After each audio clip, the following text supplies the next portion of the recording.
We have here in our gospel reading, the reading that we had also last Sunday.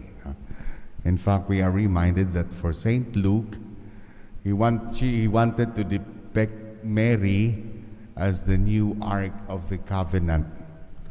That just as King David leapt and danced before the Ark of the Covenant, here we could see also John, in the womb of her mother Elizabeth, leapt with joy because of the presence of Mary. And as the Ark of the Covenant stayed 3 months in the house of Obed-Edom, Elizabeth also stayed 3 months in the house. Mary stayed also 3 months in the house of Elizabeth. No? Saint Luke wanted to depict Mary as truly the new covenant. And in fact, we could also see that in this gospel pericope, bringing it closer to our lives, here we are reminded of a God who wanted to encounter His beloved. Just what is seen in our first reading today in the Song of Songs, when it said, "Let me see you, let me hear your voice, for your voice is sweet and you are lovely." The beloved trying to pursue His love. Maybe this is a reminder for each one of us of a God who wanted to have an encounter with His people. That just as Mary left her home to go to Elizabeth, God also did not simply stay in heaven, but He went down to be with His people. He is a God of encounter. And trying to truly experience the presence of God in our lives, like Mary, we have also to leave our home. Like Mary, we have also to get out of ourselves for God to be able really to be in our lives.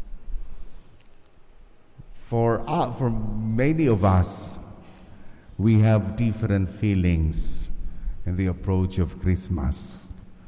In fact, for the young people or for the children, they might be excited for Santa Claus. Others would be excited kung saan naman magtatago dahil sa kanilang mga inaanak. Ewan ko sa inyo, mga ninang ba kayo? No, mga sinasabing, hindi na raw Finding Nemo, Finding Ninong, o Finding Ninang na. No, stress na kung saan magtatago. No? We have different ways we have different feelings of the approach of Christmas. And maybe for our kababayan in Mindanao and Visayas, we could say that their Christmas may not be as joyful as the others would be. No? After the devastation of Bagyo Odette, no? Yung aking mga kababayan sa Bohol, hindi na kasing saya nung iba. But what is important for us to realize is this, that Christmas time is truly there when we let God's love pass through us to others. Christmas time is when we smile and lend our helping hand to others. That the greatest gift that we could give during this Christmas time is our presence. Just like Mary visiting Elizabeth. That what is more important is our presence, in which could bring joy and hope to others. The presence in our community, that we could be able to be a blessing to them. Kung titingnan niyo mga katabi niyo, grasya yung mga iyan, hindi yan disgrasya. No? They should be blessing. We should be blessing to others, just as Mary and Elizabeth was a blessing to one another. And what is also important is that in our lives, we must be carrier of Jesus to others, just like Mary did to Elizabeth. We must be also be able to let Christ be felt by others in the way we live. I remember the story, I don't know if I have told you this, about this boy who wanted to go to Mass pag Simbang Gabi. So, araw-araw gusto niyang kumpletuhin yung kanyang Simbang Gabi. So, pag umaalis na siya sa bahay at papunta na siya sa simbahan, lagi niyang nadadaanan yung mga nagiinuman. At pag dumaan siya sa mga nagiinuman, tinatawag siya lagi.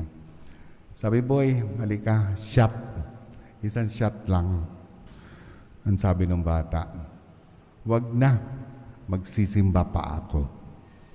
So, the following morning, yun pa rin. Gusto niya mag-attend ng misa. So, tinatawag naman siya uli. Pareho pa rin. Gabi-gabi, araw-araw niya yata nagiinuman. Ang tinawag, boy, halika, isang shot lang. Sabi ng bata, wag na, magsisimba ako. That has been going on. Until one day, tinawag na siya ng mga nagiinuman. Halika, boy, isang shot lang. Sabi niya, magsisimba na ako. Sabi ng mga nagiinuman, ano bang meron dyan sa pagsisimba? So the boy tried to share what he had experienced. And he said that it is also at the time that he could feel the fulfillment because he had encountered Christ. Na para bang he would be peaceful because he had encountered the love of his life and so on and so forth. Kaya sabi ng mga nagiinuman, kung ganun pala boy, bakit hindi ka man lang nag-iimbita? Maybe this is also a question that we have to ask ourselves. Does our presence truly lead others to Christ? Does our presence truly make others experience the presence of Christ? Does our presence also truly give grace to one another? So today, my dear friends, in this particular gospel pericope of the visitation, it reminds each one of us that the greatest gift that we could give to one another is not that what we could buy in the mall, but rather the gift of ourselves and the gift of our presence, that through us, people will truly be able to experience God.